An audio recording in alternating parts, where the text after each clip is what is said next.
Hi guys, welcome back. Wongo, screaming children. What's up, guys? Welcome back to my YouTube channel. How are you doing? How is your day? I hope you're good. So I just before we get into today's video about gap years, I just want to say my previous video was a bit different, but I just want to say that the point of that video was not to discourage anyone from applying to the US. Please, if you're planning on going to the US, go ahead and apply. It's amazing. They're amazing opportunities, and at the end of the day, the pros do outweigh the cons of studying in personally my own country. Just a quick disclaimer, okay? Quick. Then next thing I have to say before we start, what was the next thing I had to say? Okay, so today's video we're talking about gap years. I won't go into like the technicalities of whether or not to take a gap year. I just want to talk about it in the context of like this year, the year of 2020, just like because of everything that's going on, I need to stop doing this. But yeah, if you haven't watched my previous video, go and watch it. This video will make a bit more sense if you watched it, but anyway, I'll give you the quick rundown. Non-immigrant visas were being denied by the US government, and Harvard and MIT went to sue them, so they won the lawsuit. Yay! They did. However, yesterday we finally got the email where they told us that first year international students will not be able to be on campus. Like it wasn't a shock. Like we knew. Like personally, I've resigned myself to the fact that I'll be going there maybe in January, but it was like the final, what's it called? The nail on the coffin, the final nail on the coffin. Anyway, so with the email that we got yesterday, the dean was like, "Oh, we are so sorry." Anyway, whatever. It became a very serious conversation whether or not we should defer our admission to 2021 or we should just start. So that's what I want to talk about. I want to talk about the reality of gap years as an international student, as an African student, as a Kenyan student. So my experience is obviously very specific because I'm from Kenya. I can't speak for the whole of like Africa or even the whole of Kenya, but I just want to talk about the reality of taking a gap year to like this as of now. So the deadline for taking a gap year is like July 31st. So I guess I have like 10 days to decide, but there's no drama. I'm starting. Like personally, I'm not taking a gap year, and I have many reasons for this, but one thing you should know is like I finished school in November 2018, so it's almost 2 years now. Yeah, because November 2020 is literally like 3 months away. So I'm not taking another gap year. No, I'm going to start school online, remotely, whatever, in my mother's house. It's fine. Anyway, so I read this article that kind of like spurred this video idea from the Crimson, where they were like class of 2024, take a gap year. And they were talking about how the Harvard experience is going to be only a fraction of what it should be, because obviously we're not on campus, the classes are online, you don't get to meet people, you don't get to like interact with the students, because honestly what makes Harvard is the amazing students who go there. So I started thinking about it, but honestly to me it wasn't feasible, and like let's discuss why. So let's say I take a gap year. Let's say you're like, me online classes, I can't do it. Okay, and personally finances are not a big deal for me because I'm not paying anything to Harvard essentially because I'm on full financial aid. But like if I was to pay like $40,000 for an online semester, can't be me, CS make, but I'm not. So let's just like get that out right now. So obviously I have my laptop here. I've started all this, and do you know what a gap year is? I hope you do. It's like a gap in between high school and like college. Like you take a year off. And one thing, Kenya's academic year ends in November and the US one starts in September. So if you want to apply to US, if you're in Kenya, you have to take a gap year, like 1.5 years off, which is what I've done. Like you don't have a choice really, unless you apply while you're in Form 4, to which good luck to you. But yeah, that's why I had to take a gap year, not that I wanted to. So I hope like it's self-explanatory. It's like a gap, like a year, like a gap, like a space, like a, So like there are many reasons to take a gap year, and I won't go into that in this video because for once I want this video to be like less than 20 minutes. But if you're going to take a gap year, there's no right or wrong reason to take a gap year. It has to be right for you. If you're going to take a gap year, make sure you have something to do. Don't take a gap year and like do nothing, because universities will ask you what you did. And kama you are just sleeping and watching Netflix and just living your best life, that's not the best reason to take a gap year. Maybe you could spin it to be like for your mental health, but like again, that's like diminishing people who actually had to take a gap year for their mental health reasons. You see what I'm trying to say? I hope. But yeah, take a gap year for a good reason. And I had a good reason, like I didn't have a choice. But if you don't have a good reason, just go to school. Go to school. Anyway, so people are like, okay, take a gap year. And I'm like, what are you going to do? Me, I like asking people questions. People are like, me, I can't take a gap. I can't go online. I can't do time difference. And I know all those are valid. But what are you going to do? No, tell me, what are you going to do? Let's like, I'm opening up the conversation, and like, sorry, this video is going to be low-key chaotic because it's just me speaking like a stream of thought. But we move anyway. So people are like, I have like 8 reasons as to why people take a gap year, and one by one I'm going to break it down. And personally, I'm not taking a gap year, so I'm on the side for not taking a gap year. Not that taking a gap year is wrong. How many times can I say gap year? But yeah. So the first one is like travel. So you will travel. Okay, number one, COVID-19 has said not traveling. So, but if you want to travel, I don't know how you leave your country, because personally mine is locked. So good luck to you. Number 2 is money. You're going to travel. Let's say, people are like, I went backpacking across Asia. And because of that article I read, they were like, I went to Jerusalem and I was backpacking and I crossed Asia and I took a spontaneous trip to France. And I was trying to calculate all that in my mind. Visa, utapata wapi? Travel, food, clothing.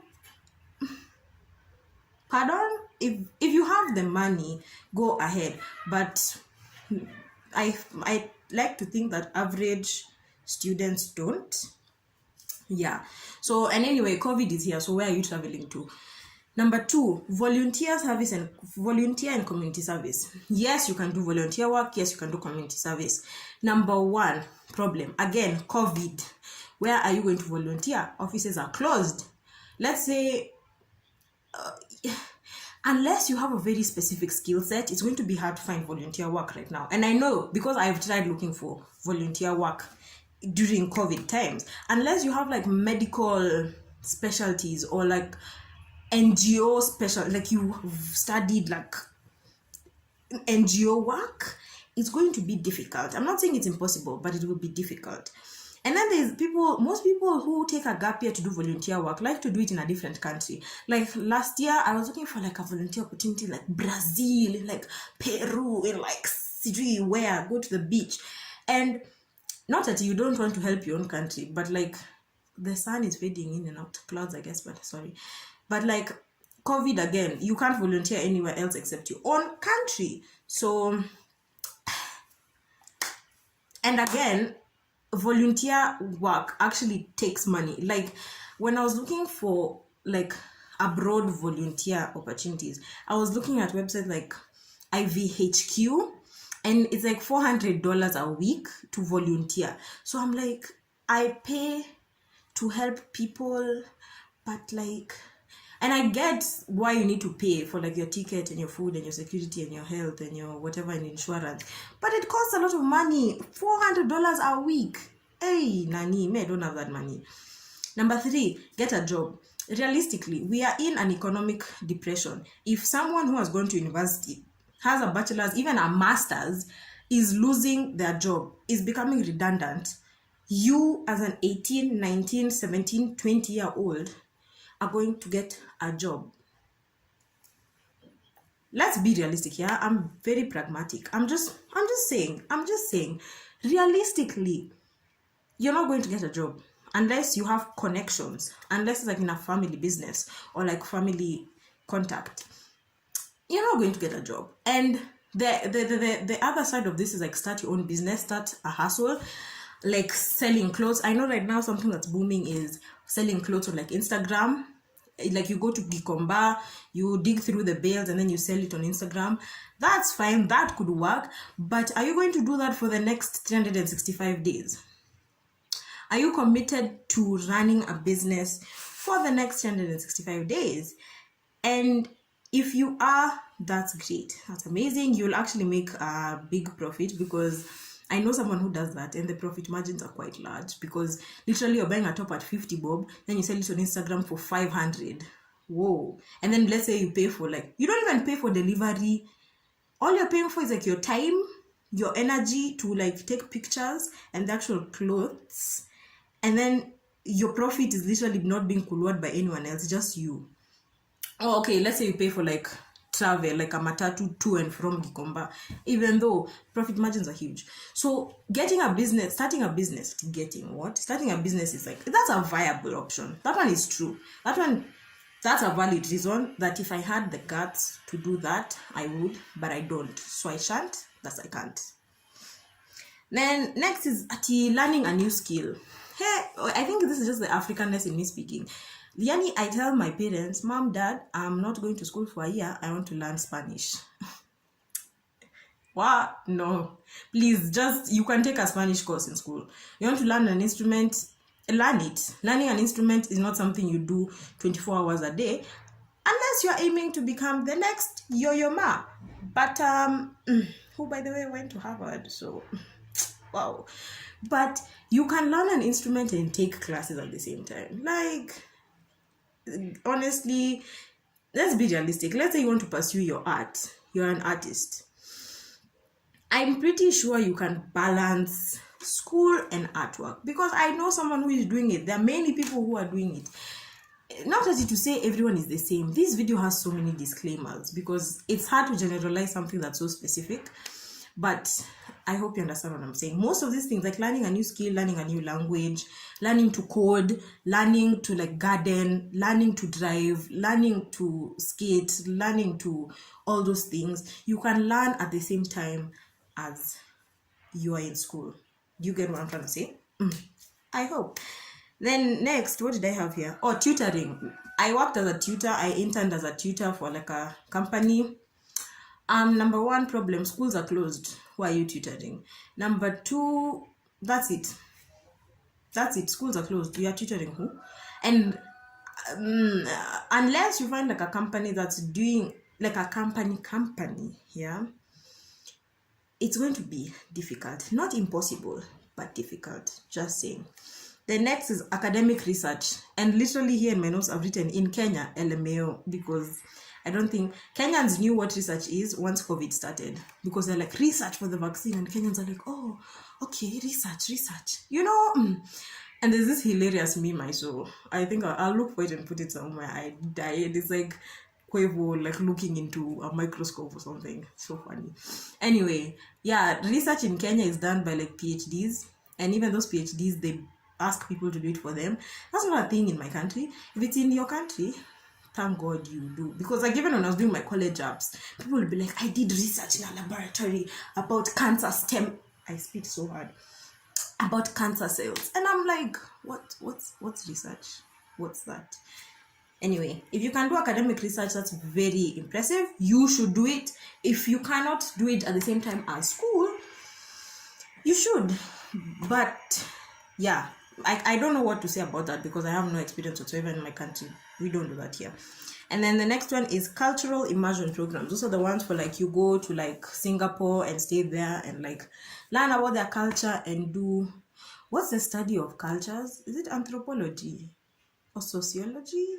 I don't know. I just know there are like programs where you go to a different place and learn about their culture. But I have only one thing to say about that, and that's COVID-19. So that was like the eight or seven reasons where people are like, take a gap year, do this, because all those websites you'll read, they'll be like, take a gap year, travel, work, but like realistically, can you actually do those things? And that's one thing, like think about it. And then one thing that really irked me irked me, whatever, is they're like, research from University of Sijui what shows that international students perform better, or international students have an advantage when they take a gap year. You see, those statistics, one thing about statistics that I find very interesting is that you need to look at the people who those statistics were taken from. I don't know if that's grammar, but grammatically correct. Like, when I actually dug deeper, those statistics were taken from students from countries like India, China, Japan, Singapore, Malaysia, Korea, Vietnam.